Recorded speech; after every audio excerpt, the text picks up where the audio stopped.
Guys, ഇതൊരു notification video അല്ലെങ്കിൽ question ഡിസ്കഷനോ ഒന്നും അല്ല കേട്ടോ. So don't skip it. Miss ഇന്ന് വന്നിട്ടുള്ളത് ഒരു ബിഗ് സീക്രട്ടുമായിട്ടാണ്. എല്ലാവർക്കും സീക്രറ്റ്സ് കേൾക്കാൻ ഇഷ്ടമല്ലേ? അപ്പോൾ എന്താണ് ഇന്നത്തെ സീക്രട്ട് എന്ന് വെച്ചാൽ, നിങ്ങൾ ഇതൊന്ന് നോക്ക്.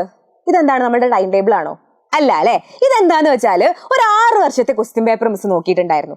അതിൽ നിന്ന് ഓരോ ചാപ്റ്ററിനും എത്ര മാർക്കിനാണ് ചോദിച്ചിട്ടുള്ളത് എന്ന് ഒരു ടാബിളിൽ മിസ് എന്ത് ചെയ്തു, ജസ്റ്റ് ഒന്ന് മാർക്ക് ചെയ്ത് വെച്ചു. അപ്പൊ നിങ്ങൾക്ക് ഇതിൽ എന്തെങ്കിലും പ്രത്യേകത കാണുന്നുണ്ടോ? ഒരു പ്രത്യേകത ഉണ്ടാവും. ഓറഞ്ച് കളറിലാണ് ഇത് കൊടുത്തത് അല്ലേ. ഇത് കൊറോണ സമയത്ത് നമുക്ക് എക്സാം നടന്നിട്ടില്ലായിരുന്നു, ആ ഭാഗമാണ്. ബാക്കിയുള്ളതിൽ നിങ്ങൾ എന്തെങ്കിലും പ്രത്യേകത കാണുന്നുണ്ടോ? നിങ്ങൾ നോക്കി നോക്കുക. ഇവിടെ നോക്ക്, 6th ചാപ്റ്റർ അല്ലെ, കൺസ്ട്രക്ഷൻ ഓഫ് ക്വാഡ്രിലാറ്ററൽ, ചതുർഭുജങ്ങളുടെ നിർമ്മിതി. ഇതിൽ നിന്ന് 23-24 വർഷം ചോദിച്ച എത്ര മാർക്കിനാണ്? 13 മാർക്കിനാണ് ചോദിച്ചത്. 22-23 നോക്കുക, 21 മാർക്കിന് ചോദിച്ചിട്ടുണ്ട്. then അടുത്തത് 14 മാർക്ക്, പിന്നെ 15 മാർക്ക്. അതായത് ഏറ്റവും കൂടുതൽ മാർക്കിന് ചോദിച്ചിട്ടുള്ളത് എവിടെ നിന്നിട്ടാണ്? നമ്മളുടെ 6th ചാപ്റ്ററിൽ നിന്നിട്ടാണ് നമ്മളുടെ ക്രിസ്മസ് എക്സാമിന് ഏറ്റവും കൂടുതൽ മാർക്കിന് ചോദിച്ചിട്ടുള്ളത്.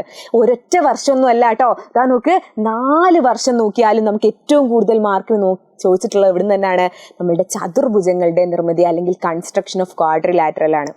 ഓക്കെ, അപ്പൊ ഈ ഒരു ചാപ്റ്റർ പഠിച്ചാൽ നിങ്ങൾക്ക് കിട്ടാൻ പോകുന്നത് 1-2 മാർക്കാണോ? അല്ല അല്ലെ. നിങ്ങൾക്ക് എത്ര കിട്ടാനുണ്ട്? 20ഓളം മാർക്കാണ് നമ്മുടെ പോക്കറ്റിലാവാൻ പോകുന്നത്. അപ്പൊ നമ്മൾ ഇത് അടിപൊളിയായിട്ട് പഠിച്ചു വെക്കണ്ടേ? നിങ്ങൾ എല്ലാവരും ഇപ്പൊ മനസ്സിൽ വിചാരിക്കുന്നുണ്ടാവും, ഈ ചാപ്റ്റർ മാത്രം പഠിച്ചിട്ട് എന്നാ പോവാ, സെറ്റ് ആക്കാം എന്നല്ലേ. പക്ഷെ അതിന്റെ കൂടെ വേറൊന്നും ഉണ്ടാവും. ഇത് ഞങ്ങൾക്കൊക്കെ പറ്റുമോ ഈ ചാപ്റ്റർ എന്നുള്ളത്? എടാ, ഈ ഒരു ചാപ്റ്ററിൽ നിങ്ങൾക്ക് പഠിക്കാനുള്ള എന്താന്ന് വെച്ചാൽ, വരയ്ക്കാനുള്ള ക്വസ്റ്റ്യൻസ് ആണ് പഠിക്കാനുള്ളത്. വരയ്ക്കാനാണ് നിങ്ങൾക്ക് പഠിക്കാനുള്ളത്. അത് മാത്സ് അറിയുന്നവരായിക്കോട്ടെ, ഇഷ്ടമുള്ളവരായിക്കോട്ടെ, ഇഷ്ടമില്ലാത്തവരായിക്കോട്ടെ, എല്ലാവർക്കും പറ്റുന്ന ഒരുപാട് വരയ്ക്കാനുള്ള ചോദ്യങ്ങളാണ് ഇതിൽ നിന്ന് നിങ്ങൾക്ക് വരാൻ പോകുന്നത്. അപ്പൊ ഇത് നമുക്ക് അടിപൊളിയായിട്ട് പഠിക്കണ്ടേ, സെറ്റ് ആക്കണ്ടേ?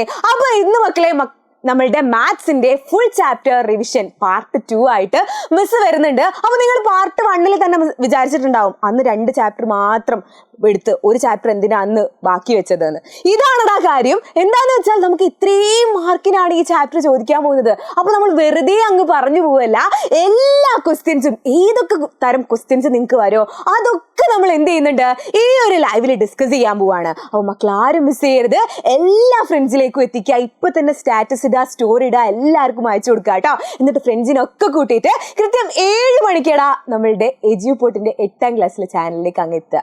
സെറ്റ് അല്ലേ? ഓക്കെ അല്ലേ? നമുക്ക് അവിടെ കാണാം. അടിപൊളിയാക്കണം, സെറ്റ് ആക്കണം, പവർ ആക്കണം നമുക്ക് ഈ ചാപ്റ്റർ.